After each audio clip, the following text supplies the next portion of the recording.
Hey everybody, welcome back to Bourbon Battles. I'm Joe. I'm Chad. Hey, we got a great episode coming for you today. It's going to be a two-part series. We've got a couple store picks from Sobro Spirits in Indianapolis. Mm-hmm. Be right back with you.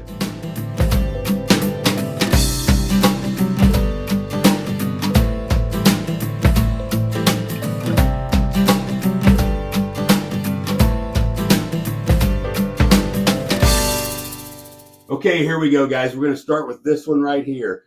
These are both Hugh Hamer. This will be part one. You see this in the next part, released in a few days. This is a Hugh Hamer, which is out of West Fork Whiskey in Westfield, Indiana. This is a sourced MGP product. And this particular one is 116.5 proof. It's a single barrel, and it's finished in apple brandy. Have you had this before? Finished in apple brandy barrels or finished barrels? Okay. Yeah. Have you had this before? I've not. So the good thing about this is you can only get this at Sobro on Keystone and Avenue. We're all right off Keystone, 52nd and Keystone-ish, right?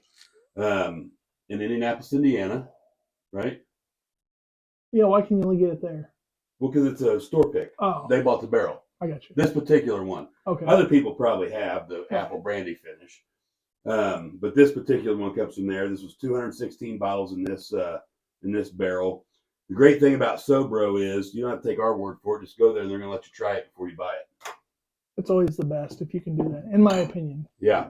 And then, so we'll give our review of this one, and the next episode we'll do this one with the Cabernet finish. Look at the wax on that bad boy. It's hard to make me a believer, the Cabernet finish. Hey. But you never know. We're going to try it. That's right. So we're going to keep both of these fairly short and to the point. Look at the nose on that. I have a question. What? What is your opinion on... I don't usually have an opinion on most things. Yeah, right. What is your opinion on bourbon that's finished? Is it still bourbon? It's not. It's bourbon that is finished, which makes it an American whiskey. Where'd you learn that? I learned that from the Stave and Thief Society, which is what my hat is here. Have you finished that course yet? I have not finished it. But I'm working on it. It's a work in progress. So the Stave and Thief Society is a really cool organization. You've gotten through enough of it to know that it's a quality course. Oh, it's definitely worth the money. You can do it there. You can do it online. You can do it a couple different ways. There's the website right there. And if you use the discount code BBB, that stands for Bourbon Battles Blind 15, you get 15% off their executive bourbon steward course, which is the one we're doing. Yeah, it's a pretty good deal. And it comes with a, you can't see it in the frame, but it comes with a whole sensory kit, which is actually, have you played with that very much? Yeah. It's cool to have. Yeah. We don't really talk about tasting notes, but I bet you get apple in this. That aside, tasting notes are obviously real. Like you taste things in your whiskey, and that kit will help you really discern between different things. Did you taste it already? I did. You like it?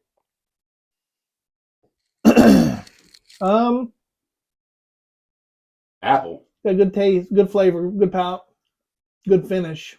Up front, kind of smacked me in the mouth. You weren't expecting that apple, were you? No, I wasn't. It's definitely not traditional bourbon. No, it's definitely finished. So here's what I say about you, the road you started. It would be good.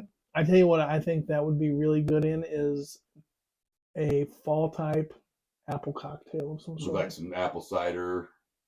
Maybe a little caramel. Yeah. It would make a great cocktail, but I like it just the way it is. You start to go down the road, is it bourbon, right? Here's my take on that whole thing, finishing stuff, right? Like it's finished in rum barrels, it's finished in apple brandy barrels, or they're adding flavor. Well, of course, they're doing it in a way that's not artificial, right? They're in a way that's acceptable in the bourbon community. Well, depends who you. But here's my thing: does it taste good? Mm-hmm. That's all that really matters to me. That's all anybody should care about, really. Like I drink Jim Beam vanilla and Jim Beam apple, Sprite, and those kind of things because I like them. They taste good. Well, yeah. And that is definitely not the same thing as Jim Beam apple. That is a million miles ahead of that. Right. That is artificial flavor, meant for cocktails. Well, or just 76 proof or whatever it is. You get peanuts though? Apple peanuts? No, I just get apples. Like artificial, like candy, whatever. Jolly Ranchers. So I love the apple brandy from Spirits of French Lick. You've had that. Mm-hmm. And this puts me down that road, right? I love that. That tastes so good to me.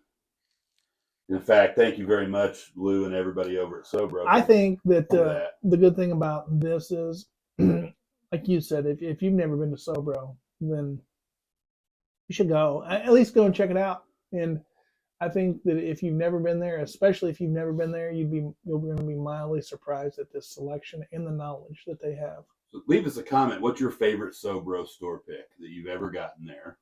They've got an Elijah Craig that's really good right now. They got tons of stuff. Mm-hmm.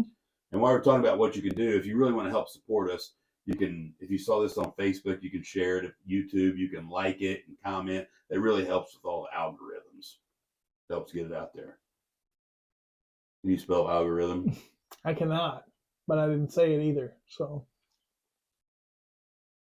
does that grow on you the more you sip on it? Yeah, the more you drink it, the longer you sip. The first bite, I'm not gonna lie, the first bite kind of bit me a little bit. Is it because you weren't expecting that much apple? Yeah.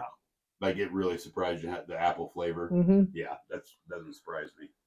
So we've had the peach and the honey from the same company. Mm-hmm. Where they finished. These are finished. I like the cherry myself. The cherry's really good. Mm-hmm. I might like this better than the cherry. I really like that apple. It's delicious. They're very, very reasonably priced. I tell you how much they are, but I can't remember. I'm gonna say they're 50, 55. As far as store picks go, they're a great bargain. And they're proofed up. I mean, it's 116 proof whiskey. That's what I mean. Finished whiskey. Mm-hmm. So there had to be. It's not like a regular bourbon. I don't know how old it is, but let's just say it's 4 years old, right? Take it out of the barrel and you bottle. This has an additional step, which goes to the value, I suppose, because you have to do more work. What do you think about that Glencairn you're using there? Yeah. So if you've never been to Sobro, you need to get down there and check that out. Try these. What are the last two we did from Sobro? We did 2 Maker's Mark picks. We did. They still have those. You should try those, particularly in my opinion, the Strawberry Shortcake number 2. Yeah. I compared it to the Strawberry Shortcake number 1 the other night because I have that from a year or two ago, whenever it was. Exact same stave profile, just a different period in time when it was picked. They're pretty similar, aren't they? They are. I did not drink them side by side, but I tried the one after I tried the 2. But I need to put them in 2 glasses side by side. Blind.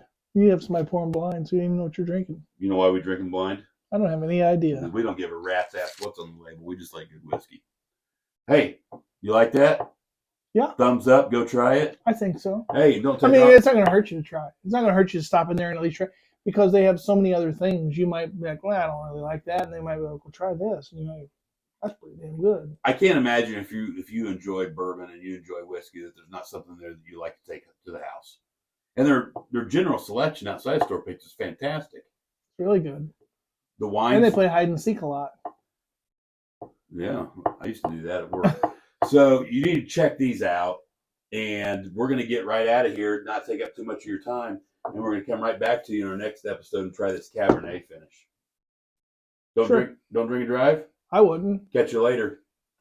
If you drink, don't drive to the watermelon crawl.